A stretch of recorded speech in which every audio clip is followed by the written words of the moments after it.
Well, this has just been absolutely torture today. Just now, the third interception. Things started so great, too. A big return by Hilliard to start the day, and then boom, boom, couple of plays, touchdown Cleveland, 7-0 lead. Nick Chubb getting them on the board. Seattle follows that up with a touchdown. They missed their extra point, though, 7-6.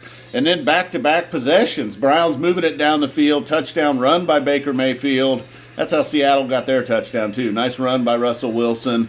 Baker follows that up with his own touchdown run. Then a touchdown pass by Baker Mayfield to Seals Jones after the Cleveland defense stops. 20-6 lead at this point. Cleveland, then the first sign of things are going on, starting to head in the wrong direction. Cleveland misses the extra point. It's 20-6 at that point, though. They hold Seattle to a field goal, 20-9. They get the ball back before the half. They're moving down the field beyond the 2-minute warning. Looking like perhaps maybe going to go up 27-9. Worst case scenario, they're going to go up 23-9. Turns out that was not the worst case scenario. Worst case scenario was they throw an interception in the end zone.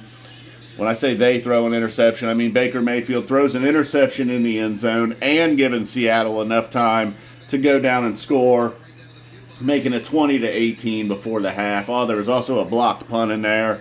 Seattle also chipped in another field goal, actually, making it. The Browns defense did manage to hold a couple of times.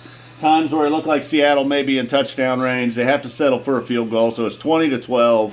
There's a blocked punt in there, a dropped pass by Odell. This is all after the missed extra point when things started to slide a little bit. Odell drops the ball on third down. Wasn't a great pass, but, catchable for sure.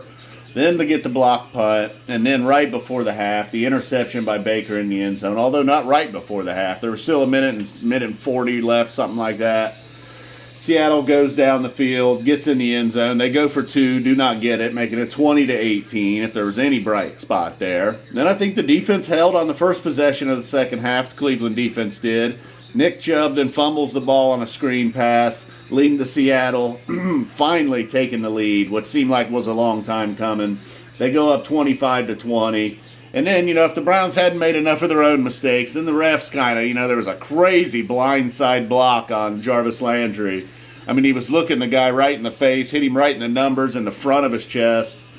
Somehow they call that an illegal blindside block, pushing a Seattle drive on up. And then there was another call later on, a horse collar. I mean, I guess that was a real call. I mean, it's a fucking dumb rule. Horse collar now somehow extends 6 inches down the jersey.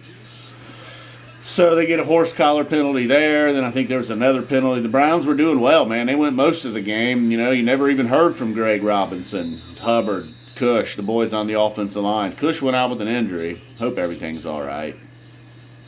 I don't know. And then, I don't know, that was it. Although the Browns did score to take the lead, 28-25. It wasn't all over there, but it was pretty much all over there. Because then, of course, Seattle just answered with a touchdown of their own, 32-25. 32-28, actually. Cleveland, 3.5 minutes or so to possibly score. What's been going on here? I don't even. Now we're officially at the 2-minute warning. I don't know what's been going on over here. Perhaps Cleveland stopped them. They're about to get the ball back with 2 minutes to go. 32-28. I don't think so. I don't even know what the hell's going on. Maybe. We'll see. We'll see what's going on over here. But this will be 2-4. Not hopeful. Whatever's going on over here. Seattle probably just about to pick up a first down. Oh, God. It was even worse than I imagined. Seattle's marched it down the field and are just going to score a touchdown. Hopefully Carson does it. I do have him on my fantasy team, so if we can get some good news here. So to recap, in case anybody's actually trying to follow and wonder what the hell happened in the game today, I'm sure the first 4 minutes of this video didn't help. Cleveland jumped out to a 20-6 lead. It was looking good. Things were looking good, other than the missed extra point, but both teams missed an extra point. Then Seattle chips in a couple of field goals, making it 20-12. The Browns have the lead and the ball right before this first half ends. They throw an interception in the end zone. Seattle goes down the field and scores, making it 20-18. They went for a 2-point conversion. They did not get it. So then in the third quarter, Seattle eventually does take the lead, 25-20 on a touchdown. Cleveland, however, reclaims the lead, 28-25.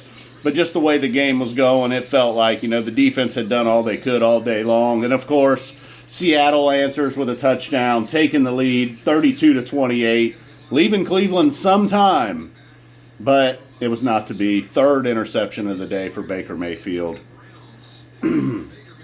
Does not look like Seattle has scored yet. We're down to a minute and 5 seconds to go.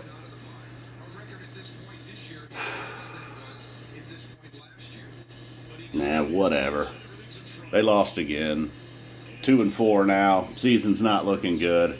You know, I know they get to that point in the season where they get the Bengals twice, the Steelers twice, they get the Cardinals, the Dolphins, the Broncos. They have some winnable games coming up, but I don't know. The way they've been looking, it's not like they're going to win all those games. Well, maybe next year. I mean, they had this one. It was 20 to a couple of horrible calls, you know. I hate blaming the refs. Hate blaming play calling. But, boy, as Spielman pointed out, there were some questionable play calls. They did a better job today, I felt. Oh, Chris Myers. Enemy of all dogs, Chris Myers. Boom.